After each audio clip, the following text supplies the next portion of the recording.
There's a lot of channels that can build familiarity. And that really matters because it reduces that perceived risk, especially in a channel like television. When people see you over and over in a trusted, high-reach environment, you just start to feel more known. Marketing Architects. Hello, and welcome to the Marketing Architects, a research-first podcast dedicated to answering your toughest marketing questions. I'm Elena Jasper, I run the marketing team here at Marketing Architects, and I'm joined by my co-hosts, Angela Voss, the CEO of Marketing Architects, and Rob DeMars, the Chief Product Architect at Misfits and Machines. Hello. Hello, we're back with our thoughts on some recent marketing news, always trying to root our opinions in data, research, and what drives business results. And today we're talking about where brand actually happens. How should you think about your brand online versus in store? What responsibility does marketing have for the customer experience? And how can advertising make an in-person purchase occasion stronger? But I'm going to kick us off, as I always do first, with some research. And today's is from the 2026 Edelman Trust Barometer. So Edelman, they surveyed nearly 34,000 people across 28 countries. And one of their takeaways was this: trust has become increasingly personal and local. So people are pulling inward. They trust their own experiences, their own circles, and the things that feel familiar more than distant institutions. In fact, Edelman found that the only two institutions that are broadly trusted globally are your employer and business, like business as an institution. So government, the media, NGOs, those all lag behind. For brands, this means trust isn't built through claims or position alone. Edelman shows that in an increasingly insular world, people trust what feels close, consistent, and proven through experience. So trust flows towards what shows up reliably in our lives.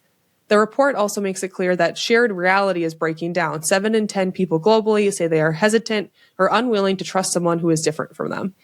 Which brings us to today's episode, because if trust is increasingly personal, local, and experience-driven, then brand isn't something that lives in a campaign.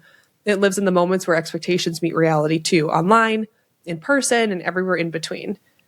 And today we're going to talk about that. Where does brand actually happen, and how should marketers plan for or influence it in an effective way? So I can't be the only one who's heard this phrase: your brand exists in the mind of the customer. AKA, we can have ideas of how our brand should be perceived. We can have brand books and messaging templates, but really every brand is just living in our customer's mind, not what we just wish the brands were. I have more of an existential marketing question to get us started here. If a brand is just what exists in the customer's mind, how much control do we think marketers actually have over it? I think the first thing to recognize and just to call attention to seems sort of obvious, but we control what we consistently put into the environment, but we don't control what people can remember. And I think that matters because brand is really just that memory, right? Memory gets built through that repetition, through things like distinctive cues that we talk about here on the podcast a lot, through real experiences that people actually have with your brand. So as marketers, we try to micromanage this perception, but I think it's better to focus on how do we engineer the probability that you come to mind in a buying situation, and the probability that when someone engages with you, the experience confirms what you promised. We don't remember when the experience confirms what we promised. We just go about our day. We definitely remember when the experience doesn't confirm what the brand promised. We can all think of those situations. I had a terrible experience with an apparel brand over Christmas that I loved and had spent a lot with 3 middle school teenage girls. And man, it just destroys it. So, that kind of control in terms of what you do own for your brand doesn't come from a better tagline or color or logo or whatever, right? It's your system design.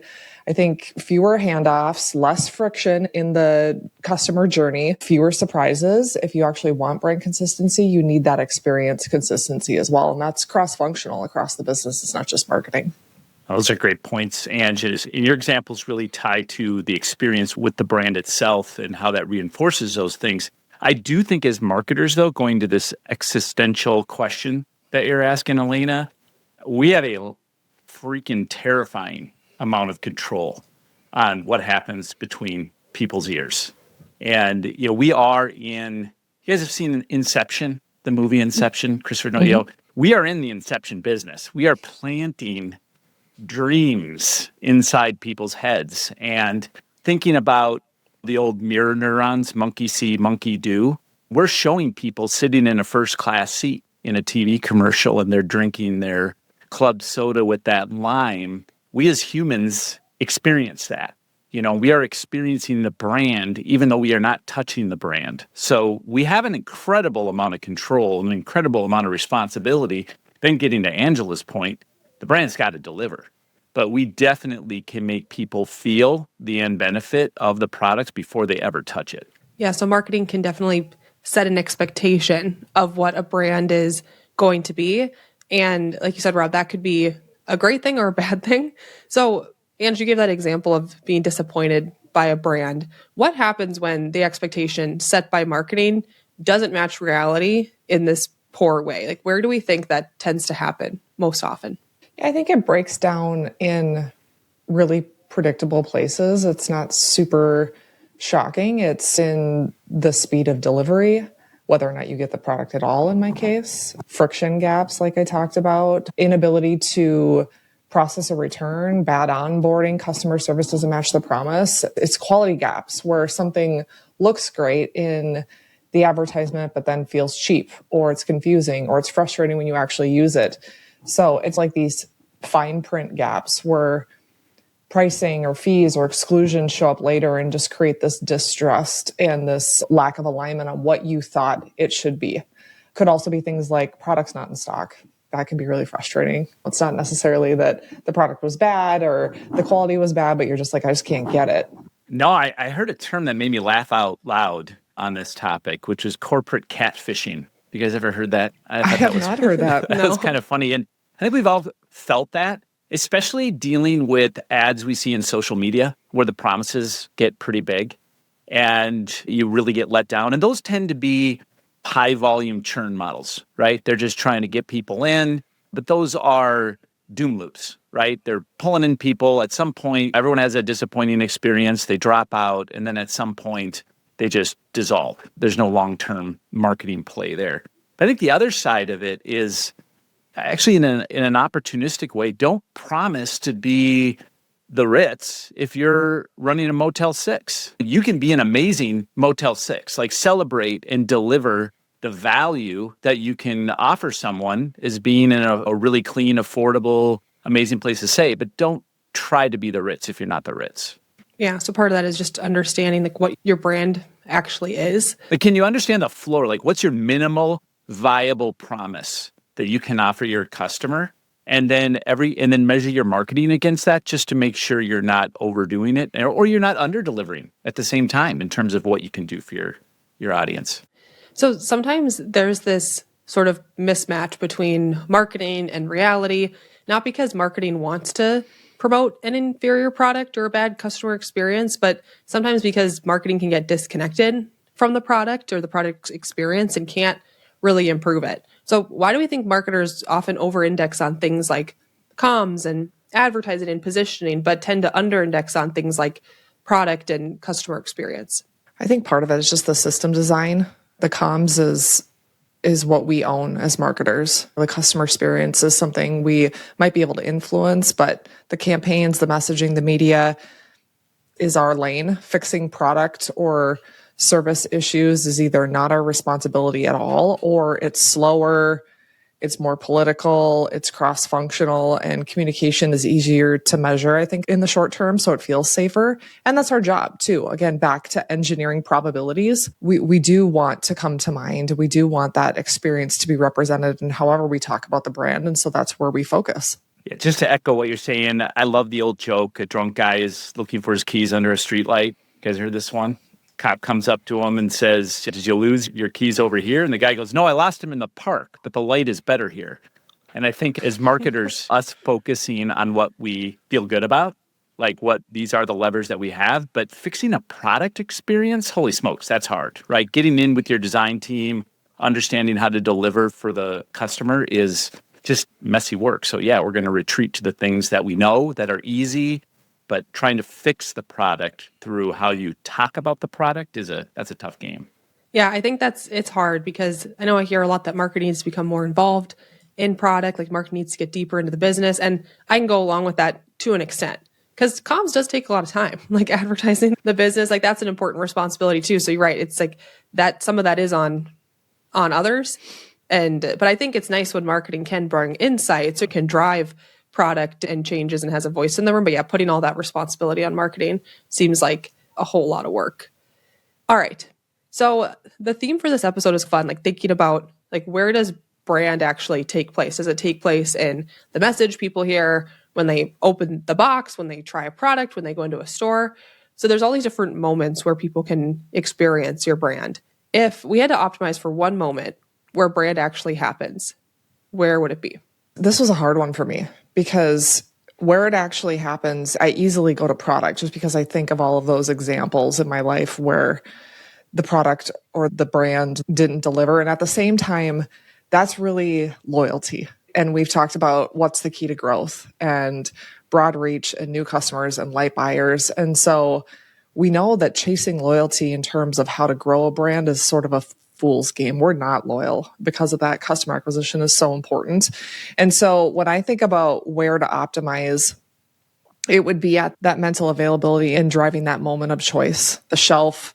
It could be the search results page, the dealership lot, the app that they choose in the app store. That's where all the work either pays off or it doesn't. That's where those memory structures, those distinctive assets, hopefully cash out for the brand, because in that moment, people aren't analyzing your positioning statement. They're just scanning and they're deciding really quickly. And so for me, brand happens most powerfully at the point where that attention and that top of funnel awareness turns into action. I'm going to make a plug for one that people probably don't think about when you think about optimizing that brand moment, and that is sound. All right? Now go with me for a second here. Apple Pay. You all have used Apple Pay. I am literally handing money over when I use Apple Pay, but it makes the most rewarding ding sound. I feel like I won. I feel like I just got points in a video game. They have branded that sound. It is in my neural network.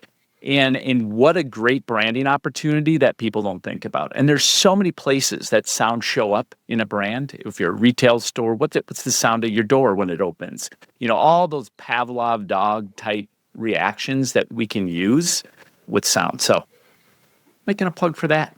Does feel good though, doesn't it? When you use that Apple Pay, and it gives you that little vibrate. I was going to say, I like that feeling too, like when the phone kind of vibrates. You're like, is also fun. Yes. Yeah. It doesn't go wah, wah, wah. It doesn't make you go like you feel like you're losing something. You feel like you're winning. Just so many opportunities for thinking about all the different ways people interact with your brand and different sounds, even like smells. It makes me think about how in the Super Bowl, we were talking about how there were so few Sonic logos at the end of spots. Like what a missed opportunity to have some sort of brand sound. When you walk, now not a sound related, but another sound, when you walk into a Westin, what happens? I haven't been in a Westin in a long time. I don't know, Rob. The smell is it cookies of a or something? Okay. Sorry. The smell. I mean, you walk into a Westin in anywhere in the country and they smell the same. And it doesn't smell like a locker room. They actually sell the smell. You can go online and buy like essential oils that are knockoffs of the Westin smell. So the sense is great branding opportunity. That's really cool. To have your own smell. Is proving my point though. Like what gets me into the Westin so that I can smell it? That's true. I'm thinking more that branded opportunity once you're there and what you can add to it. But you're right. That's not going to get you into... Follow my nose through the hotels. There are probably some that deter me. I don't know. You don't have to go there. But. All right. Well, speaking of that, Ange, and like that top of funnel, those moments before somebody goes in person to experience your brand, there are ways that marketers can connect our brand experiences across channels, online and in person, in smooth ways. And of course, we think that TV is very great at doing this, at making those connections between seeing a brand for the first time and experiencing it. So, Ange, how do you think the broad awareness, the familiarity that a channel like TV delivers, how does that change the way people then experience a brand later? Yeah, for sure. TV builds familiarity at scale. There's a lot of channels that can build familiarity, and that really matters because it reduces that perceived risk, especially in a channel like television. When people see you over and over in a trusted, high reach environment, you just start to feel more known. So when they encounter you later, whether that be in a store, could be in the search results, could be on a website, that moment is faster. They're not stopping to evaluate from scratch. They just recognize you, and that recognition carries over into other channels too. People search more, they click more, they convert more because the brand already feels familiar. So TV isn't usually the purchase moment in itself. Sometimes it is. Sometimes it drives that initial awareness and immediate purchase, but TV is what makes the purchase super easy. Familiar brands don't have to explain themselves on the shelf. That's the beauty of a channel like television, to push that power. So speaking of TV, Rob, there has to be kind of some creative best practices here, right? Like, how do you accurately represent products and services, but also make an emotional, compelling spot that drives people to want to purchase your product or service? Nothing new here. This is as classic as advertising 101, which is just remembering the difference between features and benefits, right? Feature is what the product does. Benefit is what it does for me. Classic example, this drill bit is made of tungsten carbonate, if that's a thing. The benefit is the drill bit creates a 1/4-inch hole, right? But as marketers, we have to go way beyond that, right? To emotionally connect. So this drill allows you to hang a shelf, to please your spouse, and to finally sit on that couch and drink a beer and watch football and feel like a real man. So that's the benefit. Sorry, I don't know any of those things, but I'm assuming that's what men want. I don't. But anyway, so obviously just really leaning into recognizing what the features are, of course, right? How are we going to differentiate ourselves? But then really celebrating the benefits of that. It's as old as advertising, but it's so forgotten. One thing I was wondering when thinking about this topic was, you've been involved with a lot of TV commercials over a lot of years. Have you ever seen marketers do a really good job of bridging like the TV commercial with their in-person experience? Oh, yeah. Obviously, one of the favorites out there. Who doesn't love the Snickers campaign? And when they talked about you're not you when you're hungry, such a great campaign. And they actually took that so far as to rename the candy bars on the shelf, like Grumpy or Whiny or Spacey. Like, what a great way to bring the brand into the shelf from some really great advertising that was done. And there's a lot of other ones. Domino's did a great one years ago where they talked about the importance of having good streets in order to deliver your pizza, because you don't want pizza to shake and whatnot. So they made a really funny campaign out of that. They actually went around America and filled potholes, and they put the Domino's, and they put the Domino's logo into, I don't know how they got a permit to do that, but hey, that was great. So yeah, lots of great ways. It's really an invitation to have fun, right? And go, how do you take your media message and bring it home in a fun and surprising way in retail where people are making their purchase decisions? No, that's funny. The Domino's campaign, I didn't remember that, but as soon as you described it, I'm like, oh, I think that also makes it really memorable when you can like bridge both mediums. All right, to wrap us up here, do we have a favorite example of how a brand's in-person experience or product experience felt really well connected to their brand personality, their distinctive assets? Any best-in-class examples? Yeah, I loved this one. It was obvious for me. It's Disney. I knew you were going to say Disney. I know. You guys know me well. We're a big Disney family, but they're just the gold standard in my head of turning brand into experience. When you pay attention, especially, you see how they engineer every detail to deliver that. And Disney's had a rough go recently related to injuries. I mean, the cruises, they lost a kid over. I still trust them. They have this optimism and like magic and safety to them that they do really well, and they do it really well in person too. Obviously, there's millions of people filtering through their ecosystem, but I was thinking about Disney too, but I knew you were going to take that one. But even the first time I opened the Disney Plus app, that felt magical. Like the way they have the Tinkerbell thing. Like I was the first time I opened it, I felt like it was very Disney. That's like the power of a great brand, that they can go through all these different things. And yeah, it's just amazing. The feeling you get when you think of Disney. That's a funny one to me because I totally agree. And it also violates itself when it goes from the Disney Plus logo to a banner of Deadpool. And you're like, how does that happen?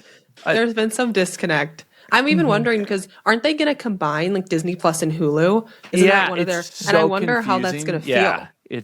Yeah, it's a bit of a mashup, but you can see why they do it. But I mean, holy smokes, you talk about an IP mashup between Star Wars and Marvel and Disney, and you're like, but yes, that opener is just makes your heart happy. Totally. Gosh, I think that vehicle manufacturers do a really good job of trying to bridge that experience, both in how they talk about their car from the commercial all the way into the showroom and beyond. For me, I've always talked about it endless times on here, but I think Jeep does a great job of that. They hide Easter eggs even in their product themselves. I know a lot of cars are starting to do that now, but you can find little hidden Jeep symbols, and they call their loyalty program the Wave, which is something all Jeep owners do. So I think Jeep has always had a great brand that extends beyond just the commercials. How about you, Elena? Mine was hard. I was thinking Disney in my head, but mine's a newer brand that I like a lot, which is Alo Yoga. And I experienced this in person with them. So I like their clothes. I'd never gone into a store, but we were walking through a local mall in Minnesota, and I saw the Aloe store, and they're known for sort of their like big color blocks. Like they have this brown color people really like and a green color. And I think of them as being like very consistent in their coloring. And when we walked by, it was the beginning of February, and the whole store was like red, like just the whole front. And Cool. It just felt so connected to when I'm on their website and just the experience of their product, like these big, bold colors. And I don't know, I thought that was a cool brand experience because not everyone wants to buy red clothes, but it felt very like in tune with them, and it definitely caught my attention. So I think they're a fun brand to watch too. Good competitor to Lululemon, I think.